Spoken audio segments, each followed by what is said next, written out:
చెప్పాల్సిన బాధ్యత ఎవరిది? అధికారులది. సార్ ఇది కుదరదు, ఇది చేయలేం, ఆ ఫారెస్ట్ లో బీటీ రోడ్ వేయలేం, ఈ ఫారెస్ట్ లో గ్రావెల్ ఎక్స్కవేట్ చేయలేం, ఈ మైన్స్ దోచలేం అని చెప్పాల్సిన బాధ్యత వీళ్ళది. వీళ్ళు ఏం చేశారంటే వచ్చిన దాంట్లో 70 రూపాయలు పెద్దిరెడ్డి తింటే 30 రూపాయలు వీళ్ళు తిన్నారు. మనకు కూడా వస్తుంది కదా, మన జీతాలతో పాటు ఆమ్యాలు వస్తున్నాయి కదా, వీళ్ళు కూడా గంతులేసి మరీ చేశారు, దోచుకుని తిన్నారు. ముఖ్యంగా బాలకృష్ణారెడ్డి వీళ్ళందరూ. అన్నిటికన్నా సెన్సేషన్ ఏంటంటే అన్నమయ్య జిల్లా సానిపాయలో రెడ్ శాండిల్ గోడౌన్ లో నుండి 50 టన్నుల గోడౌన్ ని దోచుకుని తిన్నారు. సానిపాయ అన్నమయ్య జిల్లాలో రెడ్ శాండిల్ గోడౌన్ ఉంది. వితౌట్ పర్మిషన్ 50 టన్నుల రెడ్ శాండిల్ ని దోచుకొని తిన్నారు. నాయుడుపేట అదే విధంగా నెల్లూరు జిల్లాల్లో యూకలిప్టస్ చెట్లని 10,000 పలుకుతుంది టన్నును. ఒక్కొక్క టన్ను 10,000 పలికేటువంటి యూకలిప్టస్ చెట్లని, తైలం చెట్లని 3,500కు అమ్ముకొని సొమ్ము చేసుకుని తిన్నారు. వీటిని కూడా ఎంక్వైరీ పరిధిలోకి తీసుకురావాలి, తీసుకొచ్చే విధంగా మేము ఒత్తిడి చేస్తాం.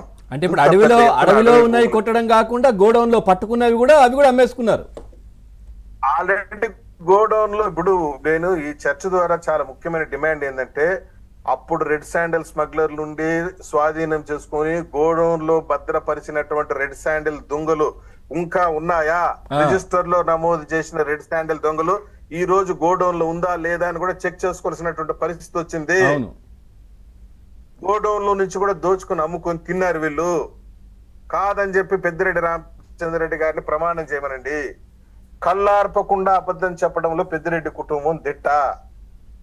వాళ్ళ మాటలు ఎట్లుంటుందంటే, వాళ్ళ కొడుకు గాని ఆయన గాని మాట్లాడేది ఎట్లుంటుందంటే, ప్రవచనాలు చెప్తారు చూసారా పెద్ద పెద్ద సిద్ధాంతులు వేదాంతులు, ఆ విధంగా ఉంటుంది. మాకు ఏమీ తెలియదు అన్నట్టు చాలా అమాయకంగా ఫేస్ పెట్టి మాట్లాడడం. ఇక్కడ చూడండి, వీళ్ళు చేసినటువంటి అక్రమాలు అన్నిట్లో అధికారులు బలైపోతున్నారు. అవును, మదనపల్లి ఫైల్స్ లో ఎదురు ఆర్డీఓలు డామ్ ఎగిరిపోయినారా, ఎంఆర్ఓలు ఎగిరిపోయినారా?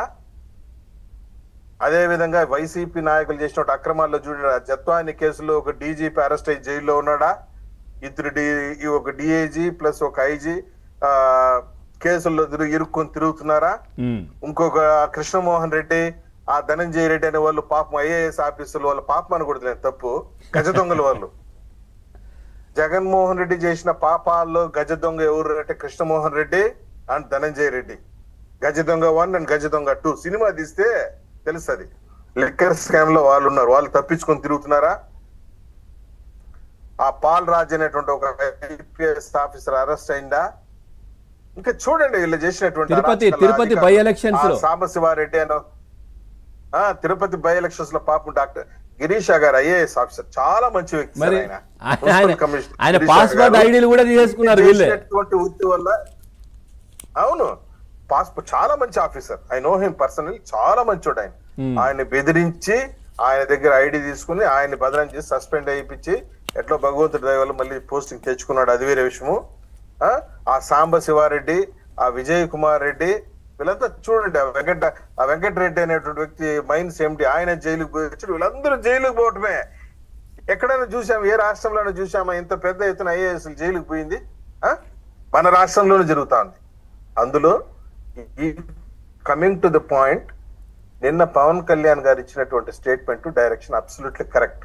ఎవరైతే ఫారెస్ట్ అధికారులు పెద్దిరెడ్డికి భజన చేసి పెద్దిరెడ్డి దోపిడికి సహకరించారో వాళ్ళ పైన కఠిన చర్యలు తీసుకోవాలి. ఇక్కడ విషయం, ఈ బాలకృష్ణారెడ్డి అనే వ్యక్తి, ఈ చైతన్య కుమార్ రెడ్డి అనే వ్యక్తి ఆయన దోపిడికి పూర్తిగా సహకరించారు. ఇప్పుడు ఒక పాయింట్ ఏంటంటే ఇక్కడ, సార్ ఇక్కడ చాలా చిన్న ముఖ్య పాయింట్ ని కన్క్లూడ్ చేస్తాను. పొలిటీషియన్ కి చట్టం గురించి పెద్ద అవగాహన ఉండదు సార్. అఫ్ కోర్స్ వాడే చట్టం చేసినా కానీ యాక్ట్, ఫారెస్ట్ యాక్ట్ పైన అవగాహన ఉండదు.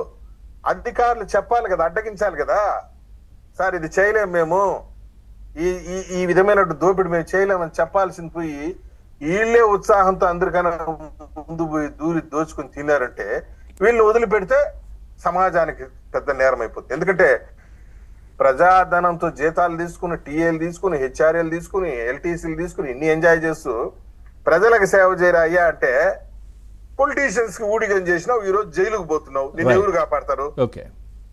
ఇది ఒక మంచి శుభ పరిణామాన్ని కూడా సందర్భంగా చెప్తున్నాను సార్, దాదాపు 14 అంశాలపైన విజిలెన్స్ ఎన్ఫోర్స్మెంట్ నివేదిక ఇచ్చి ఉండాలి. రైట్ సార్, వస్తాను మళ్ళీ ఈ రోజు రేపు రిపోర్ట్ బయట వస్తుంది.